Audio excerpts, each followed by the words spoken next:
வணக்கம். இந்த வீடியோவில் நம்ம NFA to DFA கன்வர்ஷன் பண்ண போகிறோம். இந்த மெத்தடுக்கு பேர் சப்செட் கன்ஸ்ட்ரக்ஷன் மெத்தட்னு சொல்கிறோம். ஸோ NFAவை DFAவை ஏன் கன்வெர்ட் பண்ணோன்னா ரெண்டும் ஈக்குவலண்ட்னு ப்ரூஃப் பண்ணுறோம். ஈக்குவல் கிடையாதுங்க, ஈக்குவலண்ட். ஈக்குவல்னா ரெண்டும் ஒன்றேன்னு அர்த்தம். ஈக்குவலண்ட்னா ஏதாவது ஒரு ப்ராப்ளம் எடுக்கிறப்போ அதுக்கு நம்மளால் ஒரு NFA வரைய முடியும்னா கண்டிப்பாக ஒரு DFAவும் வரைய முடியும் அப்படிங்கிறது தான் அர்த்தம். நம்ம ஆல்ரெடி பார்த்துருக்கோம். NFA கன்ஸ்ட்ரக்ட் பண்ணுறது ரொம்ப ஈஸி, ஆனால் DFA கன்ஸ்ட்ரக்ட் பண்ணுறது கொஞ்சம் கஷ்டம். ஆனால் நம்மளுக்கு DFA தான் எப்போவுமே நல்ல ரிசல்ட் கொடுக்கும். ஏன்னா ஒவ்வொரு ஸ்டெப்லையும் இதுதான் அடுத்த ஸ்டெப், இதுதான் அடுத்த ஸ்டெப்னு நம்ம ப்ராப்பராக டிஃபைன் பண்ணியிருப்போம். ஸோ எப்போவுமே நம்மளுக்கு DFAவோட குவாலிட்டி நல்லாயிருக்கும் கம்பேர்ட் டு NFA. ஆனால் NFAவோட கன்ஸ்ட்ரக்ஷன் நம்மளுக்கு ரொம்ப ஈஸியாக இருக்கும் எந்த ஒரு ப்ராப்ளம் எடுத்துக்கிட்டாலும். ஓகேங்களா? ஸோ ரெண்டும் ஈக்குவலண்ட் ப்ரூஃப் பண்ணுறதுக்காக நம்ம NFAலேருந்து DFA ஒரு கன்வெர்ட் பண்ண போகிறோம். அந்த மெத்தடுக்கு பேர் சப்செட் கன்ஸ்ட்ரக்ஷன் மெத்தட்னு சொல்கிறோம். இப்போ நம்ம ஒரு எக்ஸாம்பிளுக்கு ஒரு NFA எடுத்துக்கிட்டேன். இதுதான் நம்ம எடுத்துக்கிட்ட NFA. இப்போ ஃபர்ஸ்ட் ஸ்டெப் என்னன்னா, இந்த செட்ஸ் இருக்கு பாருங்களேன், set of states Q0, Q1, Q2 மூணு ஸ்டேட் இருக்கு. நம்மளுக்கு இந்த மூணு ஸ்டேட்டை வச்சுக்கிட்டு ஆல் பாசிபிள் சப்செட், இப்போ இதை ஒரு செட்டாக கன்சிடர் பண்ணோம்னா Q equal to Q0, Q1 and Q2. இந்த Q0, Q1, Q2ஓட எல்லா பாசிபிள் சப்செட்டும் நம்ம டிஃபைன் பண்ணணும் நல்ல இருந்து. ஓகேங்களா? ஸோ சப்செட்னா என்னன்னு தெரியும் இல்லைங்க. ஒன்று எந்த எலிமெண்ட்டும் இல்லாமல் ஒரு சிங்கிள் எலிமெண்ட் Q0 மட்டும், Q1 மட்டும், Q2 மட்டும், இல்லைனா ரெண்டு கம்பைன் பண்ணி Q0 Q1, Q0 Q2, Q1 Q2, இல்லைனா மூணும் கம்பைன் பண்ணி அதை தான் நம்ம சப்செட் அப்படின்னு சொல்கிறோம். ஸோ சப்செட்ஸ் எல்லாமே ஃபார்ம் பண்ண போகிறோம். இப்போ எத்தனை பாசிபிள் சப்செட் இருக்குது அப்படின்னு நம்ம வெரிஃபை பண்ணணும்னு நினச்சோன்னா ஒரு செட் எடுத்துக்கிட்டோன்னா 2n பாசிபிள் சப்செட்ஸ் இருக்கும். இங்கே என்னங்கிறது நம்பர் ஆஃப் எலிமெண்ட்ஸ். ஓகே, இப்போ நம்ம எடுத்துக்கிட்ட செட்டில் 1 2 3 எலிமெண்ட்ஸ் இருக்குது. அப்போ 2^3ன்னு பார்த்தீங்கன்னா 8 பாசிபிள் சப்செட்ஸ் நம்மளுக்கு ஃபார்ம் ஆகணும். ஸோ ஃபர்ஸ்ட் ஸ்டெப் என்னன்னா பாசிபிள் சப்செட்ஸ் கொண்டு வரணும். சப்செட்ஸ் நம்ம ஸ்டார்டிங் நல்லில் இருக்கும். அடுத்து single set Q0, Q1, Q2 single set. அடுத்து 2 possible combination Q0 Q1, Q0 Q2, Q1 Q2 ரெண்டு பாசிபிள் செட்ஸ் இதெல்லாம் தான். அடுத்து 3 பாசிபிள் சப்செட்னு பார்த்தோம்னா Q0, Q1 அண்ட் Q2. எல்லா பாசிபிள் சப்செட்ஸையும் நம்ம எழுதிக்கிட்டோம். ஓகேங்களா? ஸோ எடுத்துக்கிட்ட செட்டில் ஆல் பாசிபிள் சப்செட்ஸ் எழுதியாச்சு. இதுதான் ஃபர்ஸ்ட் ஸ்டெப். அடுத்த ஸ்டெப் என்னன்னா, இதுக்கு நம்ம டிரான்சிஷன் டயக்ராம் வரையணும். ஸோ டிரான்சிஷன் டேபிள் வரையணும். இந்த டிரான்சிஷன் டேபிள் எப்படி இருக்கும்னா இப்படிதான் இருக்கும். இதுதான் டிரான்சிஷன் டேபிள். இதையெல்லாம் நம்ம செட்டாக கன்சிடர் பண்ணிக்கணும். நம்மளுக்கு இன்புட் சிம்பிள் பார்த்தீங்கன்னா A அண்ட் B, ரெண்டு இன்புட் சிம்பிள் தான். AB காம்பினேஷன்ஸில் தான் நடந்திருக்கு. அப்போ input symbols A and B தான். இந்த டயக்ராமை பார்த்து நம்ம டேபிளை அப்படியே ஃபில் பண்ணிக்க போகிறோம். ஸோ ஃபஸ்ட்டு 3 ரொம்ப ஈஸிங்க, 4 வரைக்கும். ஏன்னா நல்லுக்கு எல்லாமே நல்லுன்னு தான் இருக்க போகுது. Q0க்கு நம்மளுக்கு இங்கே என்ன இருக்கோ அப்படியே பார்த்து எழுத போகிறோம். ஸோ Q0க்கு பார்த்தீங்கன்னா Q0 இன்புட் ஏவா இருக்கிறப்ப, Q0 இன்புட் ஏவா இருக்கிறப்ப ரெண்டு பாசிபிள் டிரான்சிஷன். ஒன்று Q0லேயே இருக்கும், இன்னொன்று Q1 ஸ்டேட்டுக்கு போகுது. அப்போ ரெண்டையும் நம்ம எழுதிக்கணும். அதே மாதிரி Q0 இன்புட் பிஆ இருக்கிறப்ப நம்மளுக்கு ஒரே ஒரு டிரான்சிஷன் தான், அது Q0லேயே இருக்கும், அப்படியே எழுதிக்கலாம். அடுத்து Q1 இன்புட் ஏங்கிறப்ப நம்மளுக்கு டிரான்சிஷனே கிடையாது. டிரான்சிஷன் இல்லைன்னா நல்லுன்னு போட்டுக்கோங்க. அடுத்து Q1 இன்புட் பிஆ இருக்கிறப்ப நம்மளுக்கு Q2க்கு போகுது. Q2 ஆன் A, Q2லேருந்து நம்மளுக்கு எந்த அவுட் கோயிங் எட்ஜஸுமே கிடையாது. அப்போ Q2லேருந்து நம்மளுக்கு டிரான்சிஷனே கிடையாது. இதுவும் நல், இதுவும் நல். ஓகேங்களா? ஸோ இது நம்ம டேபிளில் பார்த்து அப்படியே எழுதிட்டோம். இப்போ மீதி இருக்கிற இந்த 4 டிரான்சிஷனும் எப்படி ஃபில் பண்ண போகிறோம்னா இங்கிருந்து பார்த்து கம்பைன் பண்ண போகிறோம்.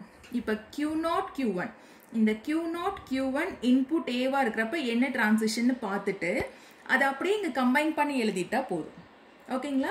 ஸோ இங்கே Q0 இன்புட் ஏவா இருக்கிறப்ப Q0 Q1க்கு போகுது. Q1 இன்புட் ஏவா இருக்கிறப்ப நல் டிரான்சிஷன். நல்னா எங்கேயும் இல்லைன்னு அர்த்தம். அப்போ இது மட்டும் போட்டால் போதும். ஓகேங்களா? ஸோ நல் இந்த செட்டில் போடணுங்கிற அவசியம் கிடையாது. ஆல்ரெடி எலிமெண்ட் இருக்கிறப்ப நம்ம நல் போட தேவையில்லை. இப்போ எதுவுமே இல்லைன்னா தான் நல் போடணும். ஓகேங்களா? அதே மாதிரி Q0 Q1 Q0 Q1 input பியா இருக்கிறப்ப ஒன்று Q0க்கு போகுது, இன்னொன்று Q2க்கு போகுது. அப்போ ரெண்டையும் எழுதுங்க. Q0 Q2 ரெண்டையும் எழுதிடலாம். ஓகேங்களா? ஸோ அடுத்த ஸ்டெப் பார்த்தீங்கன்னா Q0 Q2. Q0ம் Q2வும் இன்புட் ஏவாக இருக்கிறப்ப ஒன்று வந்து Q0 Q1க்கு போகுது, இன்னொன்று நல் போகுது. அப்போ Q0 Q1 மட்டும் வரும். ஓகே, அதே மாதிரி Q0 Q2 இன்புட் பியா இருக்கிறப்ப ஒன்று Q0க்கும் ஒன்று நல் டிரான்சிஷனும் வருது. அப்போ Q0 மட்டும் போட்டால் போதும். ஓகே, ஸோ அடுத்து Q1 Q2. Q1 Q2 input ஏவாக இருக்கிறப்ப ரெண்டுமே நல் டிரான்சிஷன், அப்போ இங்கே நல் தான் வரும். அதே மாதிரி Q1 Q2 இன்புட் பியா இருக்கிறப்ப ஒன்று Q2 போகுது, இன்னொன்று நல் டிரான்சிஷன். அப்போ நம்ம Q2 போட்டால் போதும். அடுத்து லாஸ்ட்டு Q0 Q1 Q2 இது மூணையும் மர்ஜ் பண்ணணும். ஆன் ஏ எங்கே ஆகுதுன்னா ஒன்று வந்து Q0 Q1, மீதி ரெண்டும் நல். அப்போ நம்ம இங்கே என்ன போடணும்? Q0 Q1 மட்டும் போட்டால் போதும். அதே மாதிரி Q0 Q1 Q2 இது மூணும் இன்புட் பியா இருக்கிறப்ப ஒன்று Q0 போகுது, ஒன்று Q2 போகுது, ஒன்று நல் டிரான்சிஷன். அப்போ கம்பைன் பண்ணுறப்ப என்ன ஆகும்? இந்த Q0 எழுதணும், இந்த Q2 எழுதணும். நல்லுங்கிறதுனால அது தனியாக நம்ம ரெப்ரசென்ட் பண்ணுங்கிற அவசியம் கிடையாது. இப்போ இது ஒரு டிரான்சிஷன் டேபிள் ஆயிடுச்சா? இங்கே நம்ம என்ன மிஸ் பண்ணுறோம்னா, எந்த ஒரு டிரான்சிஷன் டேபிள்னாலும் நம்ம எல்லா டீட்டெயில்ஸும் கரெக்டாக டினோட் பண்ணோம். செட் ஆஃப் ஸ்டேட்ஸ் இருக்கு, இன்புட் சிம்பிள் இருக்கு, ஸ்டார்டிங் ஸ்டேட் எதுன்னு நம்ம டிஃபைன் பண்ணல. இந்த NFAல ஸ்டார்டிங் ஸ்டேட் எது? Q0. அப்போ Q0க்கு முன்னாடி ஒரு ஆரோ மார்க் போட்டுக்கணும். ஓகேங்களா? ஸோ அதே மாதிரி ஃபைனல் ஸ்டேட் எப்படி டிஃபைன் பண்ணுவோம்? இதில் ஃபைனல் ஸ்டேட் வந்து Q2 தான். ஸோ எங்கெல்லாம் Q2 இருக்கோ அந்த இடத்துல எல்லாம் மேலே ஒரு ஆஸ்ட்ரிக் சிம்பிள் போடுறோம். இந்த சப்செட்டில் எந்தெந்த இடத்துலலாம் நம்மளுக்கு வந்து Q2 இருக்கோ எல்லா இடத்துலையுமே நம்ம வந்து ஒரு ஆஸ்ட்ரிக் சிம்பிள் போட்டுக்கிறோம். ஓகேங்களா? ஸோ இது வந்து நம்மளுக்கு அடுத்த ஸ்டெப். செகண்ட் ஸ்டெப்பும் முடிஞ்சிருச்சு. இப்போ தேர்ட் ஸ்டெப் என்னன்னா, இந்த சப்செட்டுக்கு எல்லாத்துக்கும் நம்ம புதுசாக ஒரு பேர் கொடுக்கணும். ஓகேங்களா? சப்செட்டாக எடுத்துக்காம நம்ம வந்து ABCDயாக கொடுத்துக்கலாம். இதை வந்து capital A B C D E F G Hன்னு கொடுத்துக்கலாம். ஓகேங்களா? ஸோ அதே மாதிரி உள்ளாரியும் எங்கெல்லாம் நல் வருதோ அந்த நல் எல்லாம் வந்து நம்மளுக்கு ஏவா மாறிடும்.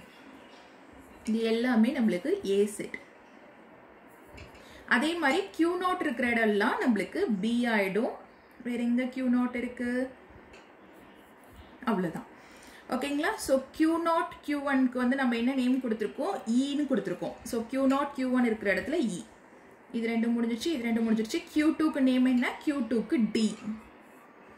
Q0 Q1க்கு நேம் வந்து நம்ம ஈன்னு கொடுத்துருக்கோம். Q0 Q2க்கு நேம் Q0 Q2க்கு நம்ம Fன்னு ரெப்ரசென்ட் பண்ணுறோம். அடுத்து Q0 Q1க்கு நம்ம ரெப்ரசென்ட் பண்ணுறது E. Q2க்கு வந்து நம்ம D நேம் கொடுத்துருக்கோம். Q0 Q1க்கு E, Q0 Q2க்கு F. ஓகேங்களா? ஸோ எல்லாத்தையும் வந்து நம்ம ரீநேம் பண்ணிட்டோம். இப்போ அடுத்த ஸ்டெப் என்னன்னா, இந்த புது நேமில் இந்த டேபிளை நம்ம ரெப்ரசென்ட் பண்ணணும். ஓகேங்களா? ஸோ புது நேம்ங்கிறது எல்லா பாசிபிள் நேம்ஸையும் நம்ம வந்து ரெப்ரசென்ட் பண்ணணும். Starting from A. இந்த ஏலேருந்து நம்ம A to H இருக்குது. அப்போ எல்லாத்தையும் அப்படியே போட்டுக்கலாம். B C D E F G H. ஓகேங்களா? A to H எல்லாம் இருக்குது. இதில் வந்து நம்ம Bயை தான் ஸ்டார்டிங் ஸ்டேட்டாக டினோட் பண்ணியிருக்கோம். அடுத்து Dக்கு வந்து நம்ம ஃபைனல் ஸ்டேட்டாக டினோட் பண்ணியிருக்கோம். Fக்கு ஃபைனல் ஸ்டேட்டாக டிஃபைன் பண்ணியிருக்கோம். G H இது எல்லாமே ஃபைனல் ஸ்டேட்டாக இருக்குது. Input small a small b அப்படியே இருக்கும். இதிலெல்லாம் வந்து நம்மளுக்கு எந்த சேஞ்சஸுமே வராது. ஓகேங்களா? ஸோ இப்போ டேபிள் நம்ம ஃபில் பண்ணிடலாம். டேபிள் ஃபில் பண்ணுறப்போ இதை அப்படியே பார்த்து காப்பி பண்ணணும். ஏவோட transition capital A capital A. அடுத்து இங்கே ஈயும் பியும் இருக்குது. அடுத்து இங்கே ஏவும் டியும் இருக்குது. ஏவும் இருக்குது. ஈயோட டிரான்சிஷனுக்கு E and F. Fோட டிரான்சிஷன் E and B. இங்கே A, அடுத்து D, அடுத்து E, F. ஓகேங்களா? நம்ம ரீநேம் பண்ணி அதை ஒரு தனி டிரான்சிஷன் டேபிளில் போட்டுட்டோம். இப்போ இந்த டிரான்சிஷன் டேபிளில் கரெக்டாக நோட் பண்ணிங்கன்னா நம்மளுக்கு எக்ஸாக்டாக செட் ஆஃப் ஸ்டேட்ஸ் இருக்குது. ஒரு ஸ்டேட் ஒரு இன்புட் இருக்கிறப்ப எக்ஸாக்டாக இன்னொரு ஸ்டேட்டுக்கு டிரான்சிஷனுக்கு போகுது. இந்த டேபிளில் பார்த்தீங்கன்னா நம்மளுக்கு நல் டிரான்சிஷனில் எதுவுமே இல்லை. ரெண்டு ஸ்டேட் கம்பைண்டும் எதுவும் கிடையாது. எல்லா இடத்துலையும் சிங்கிள் டிரான்சிஷன்ஸ் தான் இருக்குது. அப்போ இந்த சிங்கிள் டிரான்சிஷன்னா நம்ம இது என்னன்னு சொல்லுவோம்? டிட்டர்மினிஸ்டிக் ஃபைனைட் ஆட்டோமேட்டான்னு சொல்லுவோம், டிஎஃப்ஏ. ஏன் இதை டிட்டர்மினிஸ்டிக் அப்படின்னு சொல்கிறோன்னா, ஒரு ஸ்டேட் ஒரு இன்புட் இருக்கப்போ எக்ஸாக்டாக இன்னொரு ஸ்டேட்டுக்கு தான் போகுது, அவ்வளோதான். ஸோ இது வந்து நம்மளுக்கு டிஎஃப்ஏ. இதுதான் நம்மளுக்கு சப்செட் கன்ஸ்ட்ரக்ஷன் மெத்தடுங்க. இப்போ இதில் என்ன ப்ராப்ளம்னா, நம்ம எடுத்துக்கிட்ட என்எஃப்ஏக்கு வெறும் 3 ஸ்டேட் தான் இருந்தது. ஆனால் நம்ம டிஃபைன் பண்ணியிருக்க டிஎஃப்ஏக்கு மொத்தம் 8 ஸ்டேட்ஸ் இருக்குது. ஸோ 8 ஸ்டேட் நம்மளுக்கு மேண்டட்ரி கிடையாது, இவ்வளோ ஸ்டேட்டும் இருக்கணுங்கிற அவசியம் கிடையாது. அப்போ என்ன பண்ணலன்னா, இதை வந்து நம்ம மினிமைஸ் பண்ணணும். மினிமைசேஷன் அப்படிங்கிறது வந்து இங்கே என்ன பண்ண போகிறோம்னா, நம்பர் ஆஃப் ஸ்டேட்ஸ், தேவையில்லாத ஸ்டேட்ஸ் எல்லாத்தையும் ரிமூவ் பண்ண போகிறோம். அதுதான் மினிமைசேஷன். ஸோ ஹியர் இங்கே வந்து நம்மளுக்கு நம்ம ஆல்ரெடி பார்த்துருக்கோம், நம்ம ஒரு லாங்குவேஜ் வந்து எப்படி என்எஃப்ஏ அக்செப்ட் பண்ணுது, டிஎஃப்ஏ அக்செப்ட் பண்ணுதுன்ட்டு. எந்த ஒரு டிரான்சிஷன் வந்து ஸ்டார்டிங் ஸ்டேட்ல இருந்து நம்ம பார்க்க போகிறோம். அப்போ ஸ்டார்டிங் ஸ்டேட்ல இருந்து எந்தெந்த ஸ்டேட் எல்லாம் ரீச் ஆகுதோ அதெல்லாம் வச்சுக்கிட்டு, எதெல்லாம் ரீச் ஆகலையோ அதெல்லாம் நம்ம ரிமூவ் பண்ண போகிறோம். ஓகேங்களா? ஸோ இதை வந்து நம்ம எப்படி ரீரைட் பண்ணிக்கலாம்னா, இன்புட் ஏபி அப்படியே இருக்கும், ஆனால் டிரான்சிஷன் மட்டும் இங்கே ஸ்டார்டிங் ஸ்டேட் பி. அப்போ நம்ம பியிலிருந்து டிரான்சிஷன்ஸ் எழுதுகிறோம். ஓகேங்களா? ஸோ பி இன்புட் ஏவாக இருக்கிறப்ப ஈக்கும், இன்புட் பியாக இருக்கிறப்போ பிக்கும் போகுது. ஓகேங்களா? ஸோ இங்கே நம்மளுக்கு 2 ஸ்டேட் கிடச்சிருக்கு, ஒன்று இ இன்னொன்று பி. பியோட டிரான்சிஷன் ஆல்ரெடி எழுதியாச்சு, அப்போ ஈயோட டிரான்சிஷன் நம்ம எழுதணும். ஸோ ஈயோட டிரான்சிஷன் பார்த்தீங்கன்னா இது இ இன்புட் ஏவாக இருக்கிறப்ப ஈக்கு போகுது, இன்புட் பியாக இருக்கிறப்ப எஃப்க்கு போகுது. ஓகே, ஸோ இங்கே பார்த்தீங்கன்னா நம்மளுக்கு இ அண்ட் எஃப் கிடச்சிருக்கு. இயோட டிரான்சிஷன் ஆல்ரெடி எழுதியாச்சு, இப்போ எஃபோட டிரான்சிஷன் எழுதினா போதும். ஸோ எஃபோட டிரான்சிஷன் எழுதுகிறப்போ எஃப்ங்கிறது ஃபைனல் ஸ்டேட், அப்போ இங்கே ஒரு ஸ்டார் போட்டுக்கணும், அதை நம்ம மிஸ் பண்ணக்கூடாது. எஃப் டிரான்சிஷன் பார்த்தீங்கன்னா ஈக்கும் பிக்கும் போகுது. ஓகேங்களா? ஸோ இயோட டிரான்சிஷன் ஆல்ரெடி எழுதியாச்சு, பியோட டிரான்சிஷனும் ஆல்ரெடி எழுதியாச்சு. இதுதான் நம்மளோட மினிமைஸ்டு டிஎஃப்ஏ. வேற எந்த ஸ்டேட்டும் நம்மளுக்கு ஸ்டார்டிங் ஸ்டேட்ல இருந்து போகிறதுக்கு வாய்ப்பே கிடையாது. அப்போ அதெல்லாம் வந்து நம்மளுக்கு தேவையில்லாத ஸ்டேட்னு சொல்லிட்டு நம்ம ரிமூவ் பண்ணிக்கலாம். இப்போ இதுக்கு நம்ம டயக்ராம் வரையணும்னா, starting state B, B input நம்மளுக்கு 3 ஸ்டேட் தான் இருக்கு. அடுத்து இ, எஃப்ங்கிறது ஃபைனல் ஸ்டேட். பி இன்புட் ஏவா இருக்கிறப்போ ஈக்கு போகுது, இன்புட் பியா இருக்கிறப்போ பிகே போகுது. அடுத்து இ இன்புட் ஏவா இருக்கிறப்போ செல்ஃப் லூப் ஏ, இ இன்புட் பியா இருக்கிறப்போ எஃப்க்கு போகுது, எஃப் இன்புட் ஏவா இருக்கிறப்போ ஈக்கு போகுது, எஃப் இன்புட் பியா இருக்கிறப்போ பிக்கு போகுது. அவ்வளோதான். இதுதான் நம்மளோட final TFA, minimised TFA.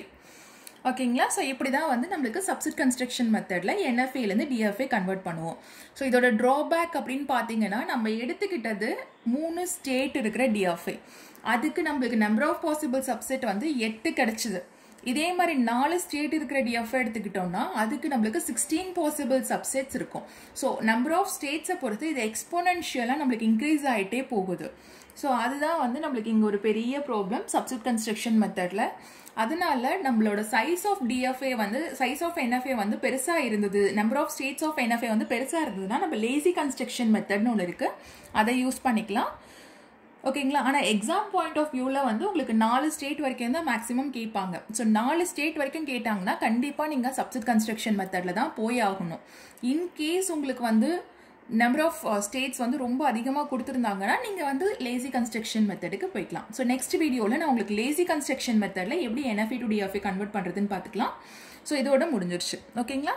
Thank you.